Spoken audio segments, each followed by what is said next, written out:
Hello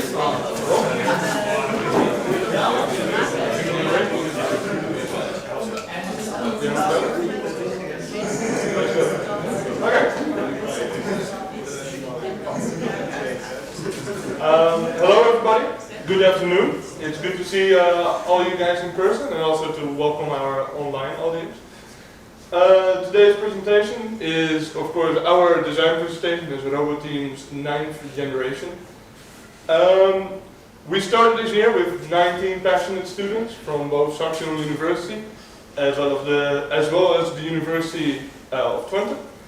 And we are going to showcase through this presentation our world, our mission, our goals and our challenges to better introduce you guys to us and hopefully to also see what you guys mean to us. So our team, let's introduce that first. Our team structure consists of 7 sub-teams. We have the management sub-team. It's for the smooth operating throughout the year, making sure we reach our goals and deadlines. Then of course we have our technical teams, and think of the mechanics sub-team, outlining the mechanical structure and operational functioning within also the restrictions which we have, such as the sizes. We have the electronics sub-team, controlling the actuation and making sure the PCB layout and all the electronics required for it are in place. We have our AI sub-team, which focuses on the thinking and the automation we apply to our robots. Of course, just sending a command go this amount of speed is arbitrary, so their control comes in and making sure there's this seamless translation between what we send and what reality shows. And to tie it all together, we have embedded. Our last sub-team is our PR sub-team, which mostly interacts with the outside world, promoting us through certain social medias, as well as to US partners. Then, we have one uniting aspect for us all. We have one common motivator, and it's a RoboCup. We strive to it. It's the world's biggest competition with regards to robotics and AI. And we operate in the small size league. The small size league in this sense is a soccer competition, and it is also with regards to our small robots. Now, although they look compact, they are certainly very, very smart and have big brains. And this year the focus is, this year our competition will be in Salvador, Brazil. Now, is it just only soccer we are playing and making robots for? Not really. We are working on much more in the sense of we are working on personal growth. It's multi-agent automation of like this soccer gamification basically of a challenge.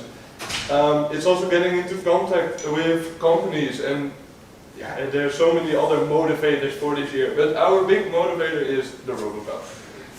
Then with regards to our mission. Of course, our team has a personal mission, and it is to innovate and inspire in the fields of robotics and AI. This is what we strive to do throughout everything we do. Then, I will talk to you about our communication side of the story before we get into the technical details. This year, our communication is focused on increasing visibility.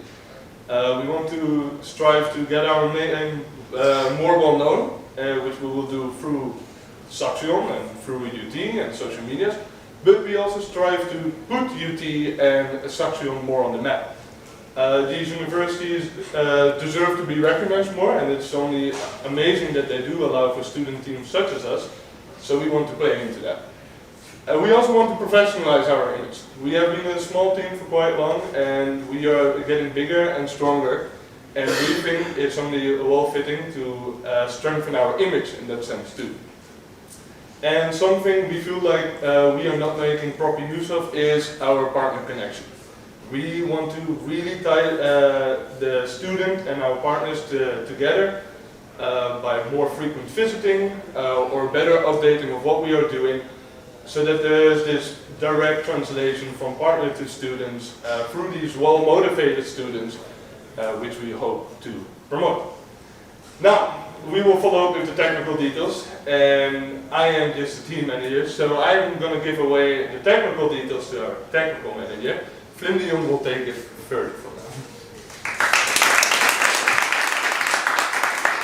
Thank you for the introduction. So my name is Flynn, and I'm the technical manager of this year. I also work for on the AI, and in this part of the presentation, I would like to guide you guys through all the technical plans and also some stuff we have already been doing. But first, I would like to talk a little bit about some overarching technical goals we have this year. The first one is reliable hardware. We would really like to focus on reliable hardware because this allows us to make more experimental innovations in the future. The second technical goal we have is a strong focus on software, as well as related development processes, which I'll talk about more later as well. Last technical goal is competitiveness. Yes. But first, a little bit about the technical planning. This is a really rough sketch of how this year, or how we plan this year to work out for us. There's a couple of important points. The first one is the Schubert Open, which is a semi-big competition in Germany. And we hope this can be our first, I would say, testing ground to see how our robots perform in like a real world for our competition scenario. And of course, in July we have the RoboCup in software, which will be our final match. Another important thing is around May, we really want to have the new model deployed on all the robots and also extensively tested before this. Alright, so now I'll go through every sub-team and I'll briefly discuss what their plans are for this year. And let's start with mechanics. There's a couple of things for mechanics, and the first one is robot restoration. We plan to, there's a couple of robots from last year, some of them have minor issues with motors, and this year we already worked really hard to make them already work, so we can give our software people, our control people, our AI people, a platform to already start experimenting on. Next step, the next thing is a mechanical redesign. It's not going to be a big redesign, however, it will focus on two things, and one of them is different motors, more notably slightly bigger motors, which I'll cover in the next slide. And the second thing is going to be minor structural improvements. Last thing is quantifying the front assembly damping. This is a really cool research project our mechanical engineer Dylan is working on, and also talk about that more later. But first, the motors. Last year we noticed that our motors were not, we were basically pushing our motors too hard, and they were not reliable for our purpose, which is why this year we want to get bigger motors. And in short, these are the statistics. So we want to move from a 50 watt motor to a 60 watt motor, and this of course goes in pair with a bunch of other improved stats, such as a higher nominal torque and a higher continuous current, so we can push them for longer and harder. And we also really hope to continue working with Maxon for this. We have already been doing some really cool work, some prototyping, and here there are two pictures. On the left side is the robot we already have, and on the right side is a prototype of the bottom assembly with the bigger motors. And with the bigger motors there also comes bigger wheels. That's probably the first thing you notice, as well as the bottom board with capacitors, which is flipped. Alright, so now about the research project Dylan is working on. Every robot, or almost every robot in a small size league, I would say, has some kind of damping system for the front assembly. And this is really necessary because the ball can go up to speeds of 6.5 meters a second, and if you don't have any damping for that, the ball will just bounce away if you try to catch it. If you look in the picture here, it's not really visible, but this is kind of compliant material and can move in 2 degrees of freedom. It can take a rotation and a translation. and this basically makes sure that there's some damping on the ball. However, no team, as of our current knowledge, has a way of quantifying this damping. So right now we do it a lot based on feeling, based on intuition, but our engineer Dylan is working on a way of really quantifying this and putting a number so we can test different setups and seeing what works best. Alright, next up is electronics. The first thing electronics work on this year is integrating new motors. This is a slightly minor thing, I would say, but it's still really important because we really want to make sure the new motors are well integrated, especially in terms of connectors and stuff. The second thing, this is a bigger thing, and it's a redesign for the top board. Last year, electronics did an amazing job at providing a really stable electronics platform. So we only want to touch the top board, and we want to touch the top board for two reasons. The first reason is the IMU, which currently sits in the socket, and also on a position that might not be the best one. The second one is because the wireless transmitter, the current setup our wireless transmitter works on is out of stock. It does not work. If our PCB breaks now, we have no way of replicating the exact same PCB. So this is why we also want to do that. The last thing is the implementation of FOC motor drivers. And current FOC motor drivers basically make sure that we can control our motors more efficiently, with more torque, but it's slightly more complex. But it should improve our motor control a lot. So I was talking about the IMU and why it might not be in the optimal position. I have colored the holes where the screws are on the PCB. And if you connect these holes, you will see that they intercept a little bit around where the IMU is currently located. This is not an ideal place because there is, theoretically speaking, the most stress on this specific part of the PCB, which might explain the noise we see in our accelerometer. Alright, up next is control.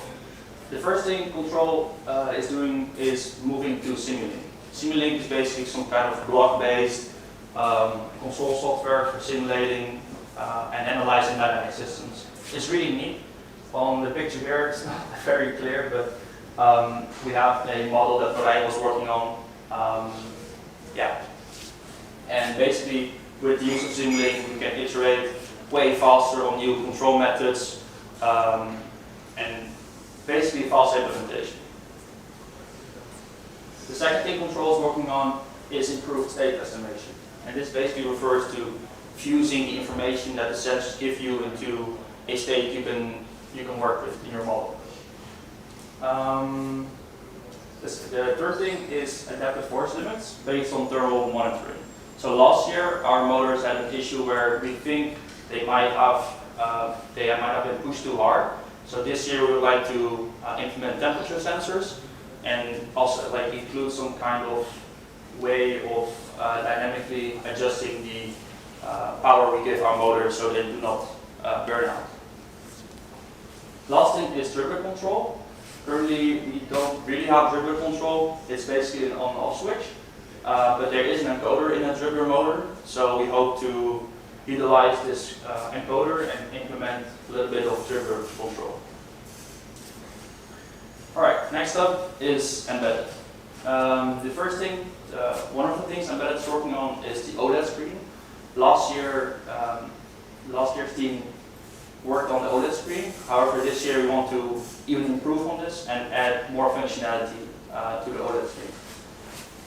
One of the things we're working on right now is draining the battery. Sometimes it can happen that after a match, the battery is still kind of full, but it would be really nice and very healthy for the batteries to put them to storage filters, and this is why a feature like this could work for us. The second thing is the SD card. This is really important if you want to do some kind of testing on the field. So control can basically validate their model, can validate if their control structure works properly. The last thing Embedded is working on is onboard path planning, and I'll talk more about that here. So path planning basically refers to how do you go from point A to point B if you have some kind of constraints or areas where you cannot go. Currently, our path planning, we calculate it on the AI, on the computer, and we send low-level velocity commands to the robots to move to a certain position. However, the problem with this is that there is some latency and package loss, and therefore you get kind of delayed signals, which in a very fast-paced game, we could change this up a bit. So this is why we want to do onboard path planning. All right, last one, no, artificial intelligence. So our AI is basically fully autonomous, like Dave already explained. And I would first like to talk a little bit about our current system. Our current AI system works with a combination of state machines and decision trees, but also a hierarchical system, which is commonly referred to in the SSL as the SDP system. It's a hierarchical system where we basically have the place on top, which is kind of a broad goal, such as attacking, and then the lower goals are more specific, and at the lowest level you have things like shoot and drive forward, for example. And with AI, we currently would like to tackle this part, which is the higher level part, the play part. The biggest thing we're trying to do with AI right now is introducing reinforcement learning to our AI stack. But first, what is reinforcement learning? Reinforcement learning is basically a form of machine learning. It's unsupervised machine learning, and where an agent or like a computer is trained to achieve the best possible scenario in a specific environment. And the picture on the right explains it really well. In this case, the agent is our AI, and it's within the environment, which is like all the robots in the field. And then it would receive a given state, which is where the robots are, for example, where the ball is. And based on this, it will make a decision on what to do. And the idea is that if you run the simulation for many times, the agent will learn what to do in each specific scenario, which will also make it a lot more dynamic. And more specifically, you want to focus on a very small part, which is attacking dynamically. Currently, if our AI decides to attack, we attack with a defined structure of attackers, and we would like to make this dynamic. If this all works out, we would also like to look at hierarchical reinforcement learning and tackle also the other levels of abstraction. So concretely, what have we been working on, and what frameworks we plan to use? Our main framework we want to use is called Ray. Ray is a framework for distributed machine learning, and then we're currently already using the sister framework of Ray called RLib, which provides tested implementations of reinforcement learning algorithms to work on distributed systems. We also use Kubernetes and Docker, so we can take advantage of distributed computing and easy training it on the server. What ties it together is the simulator. This is very important, of course, and for this we're using the simulator from ER-Force, which is another small-sized team in SSL. Next to this, there's two more things we're working on. We plan to work on. One is automated testing. We think this can be really handy for comparing different versions of AI. And how we envision it is basically we make an upgrade to our AI. We run the automated test. So we play maybe 100 games, and we see, statistically speaking, which is the better performer. Additionally, we would also like to keep improving our decision trees. Well, thank you guys for being here. We want to personally, it's such a shame. It did all the white backgrounds dark for a weird reason. thanks to our partner support, this is all possible. We could not stand here, our product team in the back right there could not be here without the support of our partners. So we want to very gratefully say thank you to you all. As for further, we hope to keep it short enough because there's a storm coming in, so feel free to for some drinks and discussions afterwards. Also feel free to ask questions to us. And the last remark, this is going to be somewhat of a plug, but we are finalizing the setup of our crowdfunding. So stay in touch with our social medias if you don't want to miss out on that, or any further updates for that remark. I think that's it. Thank you so much, and please welcome any questions.